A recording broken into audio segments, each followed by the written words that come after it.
આ દુનિયા એમ કે ચમત્કાર બતાવો તો મોનીએ.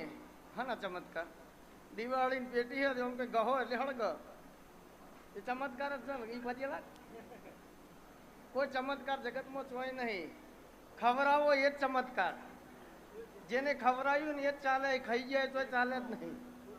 પેલા રોટલાથી મોટો ઓટલો હોય નહીં. અને ઓટલો ઢોકવો હોય તો રોટલો જોવો ભાઈ.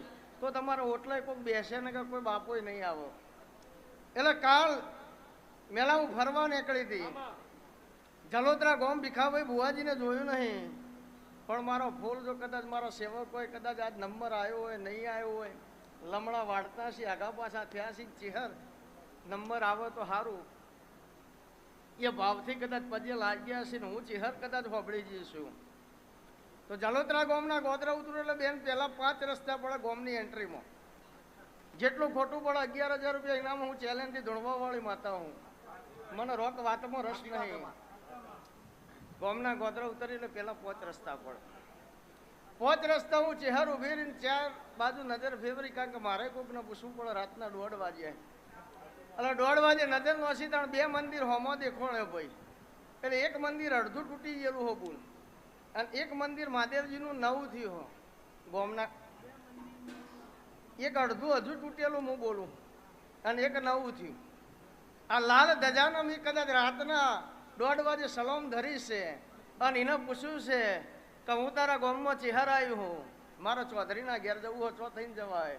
એટલે એને મને એવું કીધું કબૂન આવ્યું હોય તો વધો નહીં, પણ ચૌધરીઓના 4 મેલ્લાહી તારે તો જ આવું. મને ખબર ને હું ખાલી ગપ્પો મારું. ખોટું પડે તો મારા ભીખા બુવાની જીબોને બેહવું ન કોમવું હતો તો માથા ના કેવું ભાઈ. એટલે મેં એવું કીધું કે 4 મેલ્લા હોય તો મને ખબર નહીં, પણ હાથી ડોહાના મેલ્લામાં મારે જવું. હાથીમાં રસ પણ વધારે હોમે.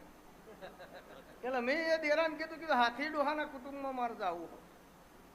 એટલે એ દેરું કે તો ચેહર સીધી હેડી જા, આગળ ચોક પડશે. એ ચોકની બાજુમાં ડાબી બાજુ લાઈટનો થોભલો આવશે અને થોભલાથી ગોળ વળોંક વળી સીધું હમો થોડો દાટ ચડી જા એટલે 4થા નંબરનું ઘર તારું. હું રબારીની માતા બોલું. જેટલું ખોટું પડે તો મારા ચેહરભાઈના રોમ રોમ કરવા નાખો મને ભાઈ. સાચું મને સમજણ ઓછી પડે. ગોમના ગોદરાથી કદાચ તારા દીવા જઈને ઉભી રહીશું અને 3 દેવના દીવા તારા ઘેર હાચા છે ને મેં સલામ ધરી છે. અને થડાનો 3 ઘર હાચો હોય અને 11 ઘરોનું કુટુંબી ચેહરે ગણી લીધું હોય અને 11 ઘરમાં છેલ્લું સંતા ડોશીનું ઘર એનું બાયણું વખાયું. રબારીની માતા બોલું. ખોટું પડે તો માતા ના કેવું ભાઈ. તરખોડ્યું ઘર એનું છેલ્લું નવેડીનો ભાગ ભૈયાના કજીએ આખી જિંદગી જતી રહી લ્યા. અને નવેડીનો કજીયો ના મટ્યો તે આજે ના મટ્યો. મારા ચેહરભાઈના ભગવાન કે બીજી બધી તો ભગવાનની માતાજીની જે ગણો દયા હે ભાઈ. પણ 3 મુદ્દા લઈને તમે ફરો હો. અને મને ચેહરના 3 પ્રશ્ન પૂછવા આવ્યા. કાલે રાત્રે તમારા ઘેર હું ભીખા ભુવાની ચેહર આવી હતી. એટલે તમે વાળું કરતા હતા ને વાતો કરતા હતા. એટલે મને સમજણ ઓછી પડે. પણ મેલા ડુંગળી બટાકાનું શાક અને રોટલી 5, બાજુમાં નેની ગોળની કોકરી અને કદાચ સ્ટીલના તો હણામાં દૂધ લેતા. કદાચ ગોગાહોમી નજર નોસી હોય તારા ઘેર હોય ના હોય મને ખબર નહીં. અને ગોગાહોમું નજર નોસીને બુન તું રોઈ હોય અને તી રોઈને એમ કીધું હોય કરે મારી પ્રજાનું શું થાહ ગોગા.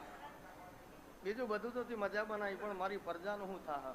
એટલે ગોગાને ભલામણ કરીને એવું કીધું હોય કે કાલે ઉવારસદ જવું હ અને કાલે જો બુવાજીને ચેહરમાં હોમાંથી બોલાવે તો આપણે એવું સમજી લેવાનું કે આપણા દુઃખનો અંત આવી જશે. બરાબર. હું તો ખાલી ગપ્પો મારું. મને સમજણ ઓછી પડે. હા માં તો ગોડો હી તમને તો ખબર. માં તો ઘર ખોયો છું.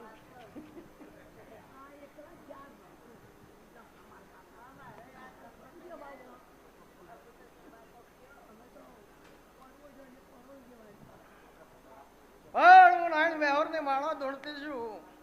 આનું ભીખા ભુવાની જીબોનો લેખ ધૂણતી છું. તો આખી દુનિયામાં એક વહુ તો હવ ના આવે ભાઈ. પણ તારા ચૌધરીના ઘેર 3 બૈરો કર્યોની વાત ના બતાવું તો મારું નામ ચેહર ના કહેવાય. ચિયા ડોહાએ કર્યો મારું રોમ જોણ. ખબર ના હોય મને કહેજો. ખબર ના હોય તો મને કહેજો. કારણ કે હું ઓટો મારે તમને ખબર હોય તો આ કયો, ના હોય તો ના કયો. બાકીનો મુદ્દો મારા જોડે. કારણ ઓમ થાય વાતમાં જ મને રસ નહીં. અહીંથી નીકળે તો ઓમ જ થવું જુઓ. એટલે વિરમભાઈ, ધમાભાઈ, મેલાભાઈ, રાજુભાઈ, લાલાભાઈ, મારા ચેહરભાઈના ભગવાનીના કુટુંબમાં ઓટો મારીને આવ્યા. એટલે એના કુળના દેવાના પૂછ્યું, એની સધીને પૂછ્યું, ના ગોગાને પૂછ્યું કે આ નટુનું ગર્યું ના ઘેર ત્રણે ગળા બોત ગણાઈ દે. હું રબારીની માતા ધૂણું લે, હું ભીખા ભુવાની જીવનની માતા ધૂણું. સાચું કે ખોટું? નટુ ભાઈ કોણ? અને હું નટુના ઘેર ત્રણ બોલી,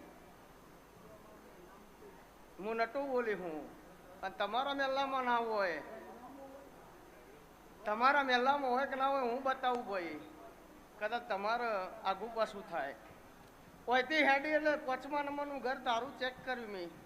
5મા નંબરનું ઘર ચેક કરીને છેલ્લેથી બીજા નંબરનું અડધો પત્રો ને અડધો નળિયો એ દાડાની વેળાને પછી આજથી 8 વર્ષ પહેલા ધાબુ ભર્યું તૂટીને. અને એ પાલનપુરની બજારમાં રહેતું હોય ઘર, અને એના 4 છોકરા હોય, તો એના ઘેર જો ના હોય તો મારું નામ માતા ના કહેવાય, તો ચિહ્ન ના કહેવું.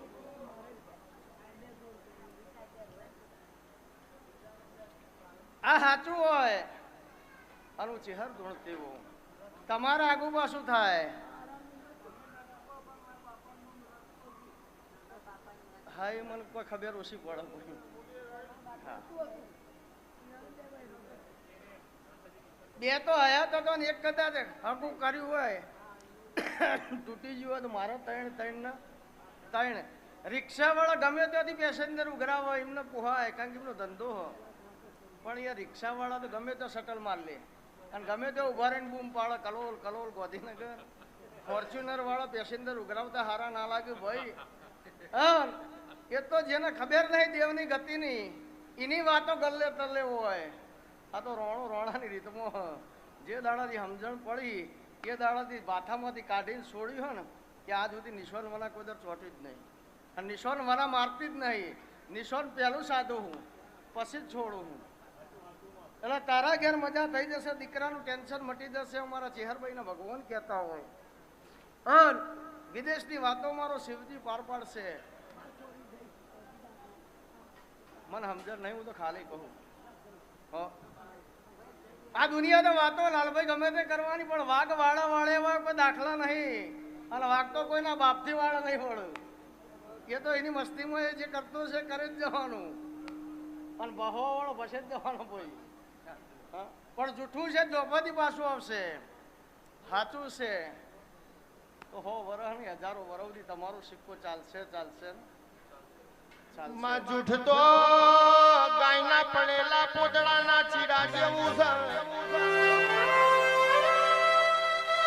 આજે જન્મવાનું લાલભાઈ, કાલે મરી જવાનું.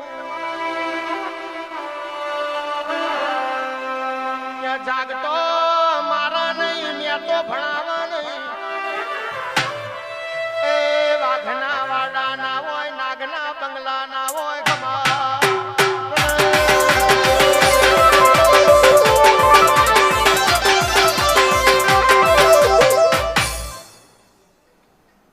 મારા મકવાણાના ઘેરે ઉમેદપરાના કાશેલાનો ગોગો. હું એ રોણો હું કોઈ. પણ ઓછું કમાણે હોય તો કદાચ રોટલી ઓછી ખાજો, પણ કદાચ મેળ આવે તો નોકરી મળે કે ના મળે, પણ છોકરોનો અભ્યાસ ફરજિયાત કરાવજો, ભણાવજો. ભણેલા હશે ને કદાચ ભૂવા થશે ને તો એ કોપત આવશે. કારણ નહીં ને આપણે તરલ ધૂણવા બેસીને કોઈ ફોરેનથી દર્શન કરવા આવો અને એ વેળાએ હું એમ કહું હું ગોગો આવ્યો, એ તરત પાછું વળી જાય. કારણ કે એને ગોમાં જ ખબર પડે. ગોજી ટેન્શનમાં આવી જાય કે કોઈ પડ્યું નહીં ને વેળું છે પાછું ચાતરી, એને ટેન્શન થઈ જાય. ગો એટલે તરત પાછું વળી જાય. તો અભ્યાસ હોય તો એમ કે આઈ એમ કમિંગ ફ્રોમ સ્નેટ, what is your question please coming. તો એ સેટિંગ ભણ્યાથી આવે, એ માળા કરવાથી આવે નહીં. રિક્ષાને એવરેજ ના આવતી હોય તો બુવા જોડે દોયડો ના કરાવાય તો ગેરેજમાં જ લઈ જવી પડે ભાઈ. પિસ્ટન બોરિંગ કરાવવો પડે, રીંગો પહેરાવી પડે તો જ એવરેજ આવો. એટલે અમુક દુઃખ જે દેવની વાતોમાં શોભું એવા હોય, એવી વાતો દેવ ગતિની હોય, એવી પૂછો કે બુવાજી મારે બૈરું નાહી ગયું. એટલે તારા વેતો ના હોય તો બીજું લાય એ નાહી જા. હું લેવા દેરો ના વાણતી. હા, પેલા તારામાં બળ થઈ એ સેટિંગ કર. ખોટી બુવાની માતાની હું પથારી પીવું. હા, ના એવું જાય. આપણા વેતો ના હોય તાણા નાહી જાય ને. હા, અને એમાં એમ કે મારી માતા હાથી શર્ટ લાવી દે, કોઈ દાડો ના લાવો. એ તો જેને આવડતું હોય એ જ કરી શકે મેલાભાઈ.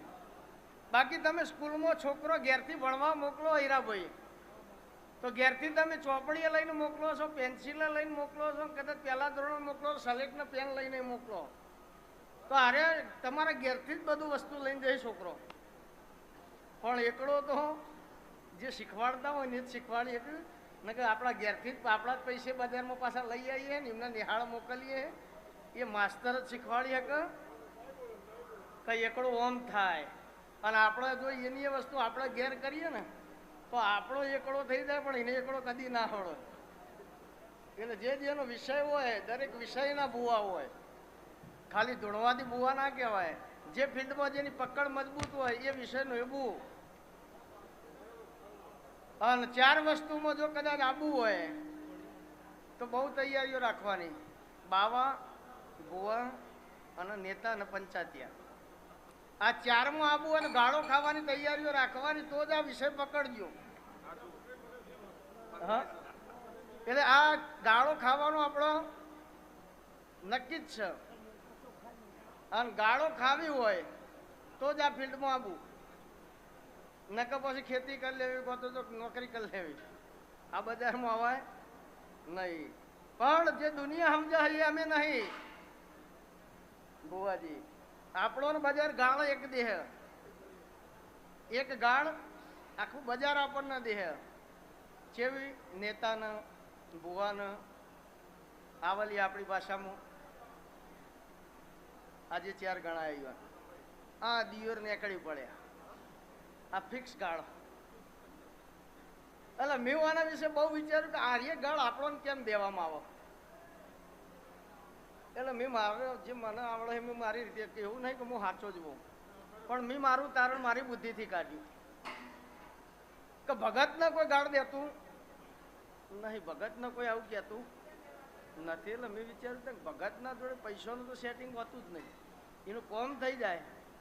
ભગતનું કોમ અટક્યું એવું જો દેખાણ્યું નહીં, એનું કોમ પાર પડી જાય. એટલે વિચાર કરતા કરતા લાલભાઈ એવું વિચાર આવ્યો કે આપણા જે છીએ એ લક્ષ્મીજીના દિયોર છે. આપણે બીજાના દિયોર નહીં. તો બીજાના દિયોર બનાવવા જઈએ તો જોડે દોતે હાદા મેલીએ નહીં. એટલે એક ભાઈએ પૂછ્યું કે એ કેવી રીતના સાચું બુવાજી, તમે લક્ષ્મીજીના દિયોર છો બુવા, એ કઈ રીતના એ બતાવો. તો કીધું અજમલ રાજાએ લાડવો માર્યો તો દ્વારકા જઈને. હવે ગોળના લાડવા પછી દાડે ચેવા હતી અને ના ખાધે એટલે છૂટો ન હશો ને એને વાગ્યું. એટલે એ વખત દુનિયા ભેગી થઈ જઈને કે ગોડો આવ્યો હું કે શું કર્યું કે ભાઈ હું લાડવા હાલતો તો ખાધા ના હોવાની. એટલે કે છૂટો ન કર્યું કે લાડવા ખવડાવવા હોય તો મોય રહે, કારણ કે પેલી વસ્તીને તો એમાં તો કોઈ મોય પડક પતી જાય, દફા જાય. પણ પેલાનું મિશન, પેલાનો ગોલ નક્કી હતો કે મારે ભગવાન જ ભેગું થવું. બીજો મુદ્દો હતો નહીં. પેલા સજ્જે જેવી દોટ મારી એવો સીધો ભગવાનના પાછળ જઈને ઊભો થઈ ગયો. કારણ માતાજી ભગવાનનો લોહી આવ્યું હતું તે લુકતો હતો ને પાટો બોધતો હતો. એટલે માતાજીએ પૂછ્યું કે હે પ્રભુ તમને કેમ લોહી આવ્યું? કે એક ભગતે મને લાડવો મારો મેં ના ખાધ્યો એટલે. તો કે તમે એને કોઈ શિક્ષા ના આપી? કે ના આપી શકું હું. કે કેમ? તો કે આ દુનિયામાં મારાથી કોઈ મોટો હોય ને તો ભગત છે. જો ભગવાનથી કોઈ મોટો હોય તો એ ભગત છે. એટલે મારાથી એને કશું કહેવાય નહીં. એટલે તરત લક્ષ્મીજીને લાશ કાઢી. એટલે અજમલ રાજાએ પૂછ્યું માતાજી હું તમારો દીકરો હું, તમે અમારી લાજ કેમ કાઢો? કે ભગવાનને હાલ લાગી હતું કે તમે ભગવાન કરતા મોટા હો એટલે તમે મારા જેઠ થો. એટલે આ બધા જેઠ થઈને અમે ભુવા માતાજીના દિયોર થઈએ નેતાજી ભુવાજી એટલે અમારો કોઈ દાડો વખો આવશે નહીં સગા એટલે હવ ભગવાન વેળાએ વેળાએ પાર પાડશે જાઓ મારા ચેહર મેરડી ગોગાના ભગવાન એવું કેવું નાડ મેહર ની માતા એવું કહું કે આ દુનિયાની અંદર કોઈ તાળ તો બે જણ જ છે કોઈ તારા તોય બે જણા છે કો તો ભાઈ મારા કો તો ભાઈબંધ મારા દુનિયામાં ત્રીજો કોઈ સહ નહીં જેને તમારી પથારીની ખબર હોય તમારી પથારી ભેગો બીજાને તો ખબર જ નહીં